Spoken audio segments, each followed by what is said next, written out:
perhatian. Setiap penceritaan berdasarkan kisah benar dan dari sumber internet yang sahih hanya bertujuan untuk perkongsian dan hiburan. Hai guys, apa khabar semua? Welcome to channel Faiz Cerita.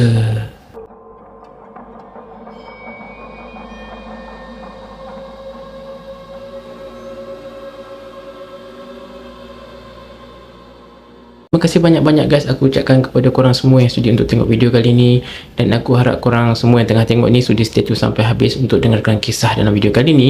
Dan buat yang baru mengenali Faiz Cerita guys, salam perkenalan aku ucapkan buat korang, dan aku harap korang yang tengah tengok Faiz Cerita ni maupun yang baru mengenali Faiz Cerita ni sudi untuk support Faiz Cerita hanya dengan klik subscribe, like dan share, dan juga korang follow Faiz Cerita di platform media sosial seperti yang tertera di ruangan description. Jadi guys, sebelum aku memulakan penceritaan kisah seram dalam video kali ni guys, aku nak meminta maaf terlebih dahulu. Macam biasa guys, di mana aku akan sentiasa meminta maaf kepada korang semua sebelum aku memulakan penceritaan. Bukan apa guys, cuma aku agak sedikit risau dan takut ialah dalam aku bercerita tu ada kata-kata yang menggurus hati korang ke, ada tersalah cakap, tersalah info ke, tak kisahlah apa jua kelemahan yang ada di dalam Faiz Cerita ni guys. Aku minta maaf banyak-banyak dan aku akan cuba perbaiki untuk memberi yang terbaik buat tontonan korang semua. Jadi guys, sekiranya kalau korang ada apa-apa pandangan, pendapat dalam sesebuah kisah yang aku sampaikan, sekiranya kalau korang ada nak share lah, mungkin korang ada pengalaman yang sama ke, tak kisah apa saja yang korang ingin kongsikan, korang boleh sharekan je dekat ruangan komen di bawah. Dan diingatkan sekali lagi guys, setiap penceritaan hanyalah sekadar perkongsian dan juga hiburan semata-mata. Tanpa membuang masa korang, aku nak sharekan satu kisah ni, di mana kisah ni dikongsi daripada seseorang yang nama Yana. Apa yang Cik Yana ni kongsikan?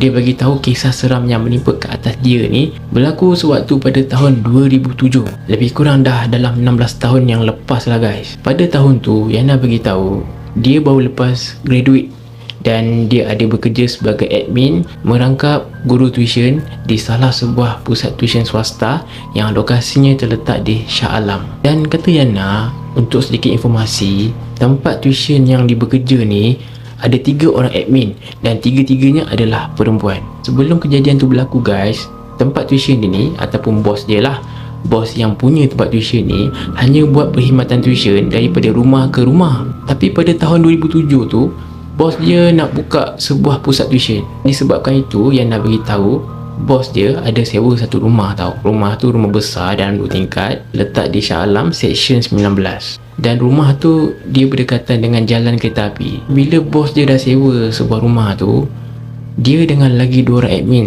termasuk Yana ni, 3 orang lah, dipertanggungjawabkan guys untuk mengatur lah segala-gala persiapan dekat rumah tu untuk dijadikan pusat tuition daripada A sampailah Z. Pada hari pertama yang nak beritahu dia masuk di dekat rumah sewa tu, memang dia kata dia dapat rasa satu suasana yang seram guys. Masuk-masuk je kaki, rumah tu gelap, suram walaupun pada siang hari. Dan dalam rumah tu pula setiap sudut ditutupi dengan kain putih. Dan Nani dia tak faham guys, bila dia masuk je rumah tu, terdetik dalam hati dia yang dia rasa macam kenapalah owner rumah tu boleh terfikir nak guna kain putih untuk tutup segala pelabuk yang ada dalam rumah tu. Betul tak guys? Kalau korang yang tengah tengok ni pun mesti dah familiar sangat lah kan. Kalau kita tengok dalam drama ke kan, dalam TV ke, mesti kalau rumah tu kosong, pelabuk-pelabuk yang ada, terutama rumah-rumah lama lah kan, mesti ditutupi dengan kain putih.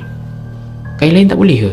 Dan Yana dapat tahu, bos dia bagi tahulah rumah yang bos dia sewa tu dalam 2 tahun lah tak ada penghuni. Dekat rumah sewa tu juga bukan sahaja dijadikan pusat tuition, malah mereka bertiga ni tinggal dekat rumah tu. Sebab rumah tu kan besar, 2 tingkat. Jadi tingkat yang atas tu kata Yana ada 4 bilik. Maklumlah mereka bertiga ni masih bujang waktu tu, jadi memang sesuai sangat lah tinggal dekat rumah tu. Mereka bertiga pun selepas selesai mendoronda dekat bawah tu, tengok-tengok keadaan dekat bawah tu, mereka bertiga pun naik atas. Jadinya bila naik atas ni, Yana bagi tahu dia ada ternampak satu bilik ni tau, bilik master. Bilik ni besar. Bilik tu dia ada balkoni lagi, tapi pintu ke balkoni tu kata Yana dia terkunci guys. Nak buka, diorang tak ada kunci. Dan mereka bertiga ni memang duduk sebilik lah. Mereka duduk dekat bilik master tu. Sebab bilik tu besar. Lepas tu banyaklah kemudahan guys. Antaranya toilet, ada toilet sendiri. Jadi mudah lah. Dan juga guys, rumah yang mereka duduk tu, kata Yana dekat tingkat atas tu memang gelap guys. Kata Yana sistem pencahayaan dekat dalam rumah tu memang sangat-sangat out lah. Lepas je mereka bertiga dah masuk dalam bilik master tu, dah kemas barang, dah letak baju apa semua, dah letak beg pakaian, mereka pun turunlah ke bawah semula untuk kemas-kemaskan apa yang patut. Bila mereka bertiga dah sampai dekat bawah, mereka bertiga pun tariklah selimut-selimut yang tutup perabot tu untuk mereka kemas-kemaskan. Mereka bertiga ni mengambil keputusan guys, bila nak kemas-kemas tu, mereka hanya nak membersihkan. Memang tak nak lah mengubah-ubah kedudukan. Biar aja kedudukan tu macam tu. Lagipun pula kelas tuition tu katanya buat dekat tingkat atas. Kan ada 4 bilik. Satu bilik tu mereka duduk dan 3 bilik lagi dijadikan untuk ni lah pusat tuition. Dalam mereka bertiga mengemas tu, tak sedar waktu pun dah pukul 7.30. Jadi bila mereka perasan dah pukul 7.30, mereka pun berhentilah sekejap. Lepas tu mereka bertiga menunaikan solat. Lepas tu keluar pergi makan. Dalam pukul 9.30 macam tu, mereka pun sampailah dekat rumah. Bila sampai je dekat rumah, Yana bagi tahu memang sangat seram guys. Baru 9.30 malam guys. Kalau ikutkan tak adalah nak seram sangat kan, kira awal lagi tu. Tapi kata Yana waktu tu kejadian dekat sekeliling rumah tu pun macam dah tidur kot. Senyap je guys, sunyi je. Bila melangkah je masuk dalam kawasan rumah tu, memang dapat rasa satu perasaan yang seram sejuk juga kata Yana. Tapi dia abaikan lah. Bila kaki dia masuk di dalam rumah tu, baru dia melangkah masuk ke dalam pintu, ada angin tau. Angin kecil yang lalu dekat pipi dia. Salah seorang kawan Yana ni bagi tahulah mereka ni, "Weh, rumah ni korang perasan tak? Malam-malam macam ni sejuk kan? Aku dah rasa macam pakai aircon pula." Lepas tu mereka bertiga pun menuju dekat tangga sebab nak naik ke atas. Pada masa mereka bertiga ni nak naik tangga, nak naik ke atas tu guys, Yana ni perasan. Dia tak tahulah perasaan dia ke apa, tapi apa yang jelasnya waktu dia nak naik tangga tu dengan kawan dia 2 orang lagi ni, dia ada perasan memang ada benda yang tengah berdiri dekat ruang tamu tu guys. Lepas dia terpandang macam tu guys, dia pun pandanglah lagi sebab dia nak pastikan. Waktu dia naik tangga tu, contoh yang aku boleh tunjuk dengan korang, dia macam tengah naik tangga kan, dia macam terpandang macam ni lah. Lepas tu dia pandang balik, dia macam tu, dia nak pastikan lah. Aduh, saya ingat pula. Sorry guys, sorry. So itulah dia. Dia pandang, dia dah pandang tu. Lepas tu dia pandang lagi, tak ada. Mula-mula tadi ada. Lepas tu bila pandang balik dah tak ada guys. Dan lepas kali kedua Yana pandang tu, dia rasa macam mungkin perasaan kot, tak ada apa-apa kot, rumah ni okey kot. Tapi Yana bagi tahu walaupun dia rasa macam tak ada apa-apa, tapi bulu roma dah naik guys. Dan selepas mereka dah naik, mereka pun bersiap lah mandi apa semua, kemas-kemas barang. Lepas dah kemas-kemas sikit tu, mereka bertiga terasa letih dan mereka bertiga pun nak tidur lah. Dan dekat dalam bilik tu ada satu katil besar tau guys. Dan Yana beritahu dia tak naklah tidur ramai-ramai, biarlah satu katil besar tu kawan dia berdua ni yang tidur. Dia kata dia tidur dekat depan pintu toilet. Rasanya dia guna macam ada alas ke apa ke tak tahulah, tapi dia tidur berdekatan dengan pintu toilet tu sebab aircon menghala dekat situ. Kononnya lokasi tu adalah lokasi yang strategik lah untuk dia tidur. Sebelum Yana ni nak tidur, dia pun tutup lah pintu toilet tu. Lepas dia dah tutup, dia pun pergilah baring dekat tempat tidur dia ni. Dia pun nak tidur lah. Dia pun baring dekat bantal. Bila dah baring dekat bantal, dalam keadaan yang memang nak tidur dah ni, tak lama kemudian guys, dia dengar tombol pintu bilik air tu berbunyi.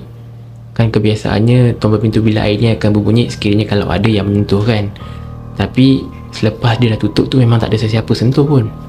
Waktu dia nak lena tu, dia dengar ada yang memegang tombol pintu bilik air tu. Seakan-akan macam ada yang nak buka daripada dalam. Yana pun didengar macam tu, dia dalam hati dia, sudah. Apa pula bunyi tu? Kawan dia 2 orang tadi tu dah tidur lah dekat atas katil dan nyenyak dah. Lepas tu guys, dia dengar lagi tau, tombol pintu tu berbunyi. Tak cukup dengan dengar guys, dia buka lah mata dia. Dia nak tengok lah kan. Waktu dia pandang je pintu bilik air tu, alamak guys, tombol pintu bilik air tu bergerak-gerak guys. Daripada situlah sedikit demi sedikit dia kena gangguan. Tak cukup dengan tombol pintu tadi tu, tak lama kemudian paip bilik air, paip sinki tu, dia dengar ada yang membuka. Sebab memang keluar bunyi air tu.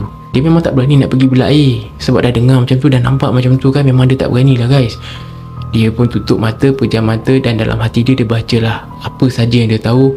Dan dia pun tarik selimut cepat-cepat sampailah tutup muka tau guys. Waktu dia tarik je selimut sampai naik ke muka tu, masa tu juga selimut dia kena tarik sampai bawah tau. Ini apa yang Yana bagi tahu lah. Dia tarik selimut macam ni, terus ditarik balik macam ni guys. Dan waktu tu dia buka mata, dia tengok memang tak ada apa-apa. Benda tu tarik selimut daripada dia, bukan sikit-sikit, tapi separuh daripada badan dia ni. Masa tu Yana bagi tahu, dia terus menjerit. Dia pun panggil lah nama kawan dia tu, yang dua lagi tu kan. Tapi kata Yana, mungkin kawan dia dua ni tidur nyenyak sangat kot sampai tak sedar guys. Tapi Yana kuatkan semangat, dia bangun, dia terus melompat atas katil kawan dia ni. Dia carilah suis lampu untuk buka lampu. Masa tu juga kawan dia yang berdua tengah tidur ni bangunlah dalam keadaan yang terkebil-kebil, dalam keadaan yang mamai. Lepas Yana buka suis lampu tu, kawan dia pun dah terbangun kan. Dia pun bagi tahu dekat kawan dia, weh aku tak boleh nak tidur dekat situ. Tadi waktu korang tidur, korang tahu tak, aku dengar tombol bilik air tu macam ada orang buka daripada dalam. Lepas tu aku nampak tombol pintu tu bergerak weh. Lepas tu pipe sinki bilik air pun macam ada yang buka sebab aku dengar bunyi air. Dengan selimut aku tadi kena tarik. Lepas tu kawan dia yang berdua ni tadi, dia orang beranggapan yang Yana ni nak main-main je, macam nak bergurau lah. Elok je Yana ni dah habis bercerita dekat kawan dia ni, korang tahu apa jadi? Boom! Mereka bertiga dengar ada pintu bilik dekat luar tu macam ada yang menghempas. Dan lepas tu dengar macam ada bunyi tapak kaki yang berlari. Apalagi waktu tu mereka bertiga memang dengar benda tu dan tiga-tiga menjerit ketakutan. Pada masa tu mereka bertiga ni berhimpit-himpit lah atas katil. Dan lampu bilik pula memang mereka tak tutup, mereka biarkan terbuka je. Kalau korang nak tahu, Yana bagi tahu waktu dia nak masuk dalam rumah tu, waktu siang tu kan, dia ada nampak ada satu jam loceng. Jam loceng tu kata Yana rosak, memang tak berfungsi tau. Tapi waktu kejadian tu berlaku, boleh pula jam tu berfungsi sebab dia dengar bunyi jam. Bunyi yang tik ke tak kisahlah kan, tapi dia dengar memang itu bunyi jam. Dan bunyi jam tu tak berhenti pula tu, dan dia berbunyi dengan sangat kuat. Mereka bertiga memang tak berani lah nak keluar bilik pada malam tu. Keesokannya mereka bertiga ni ceritakan dekat bos mereka lah apa yang berlaku.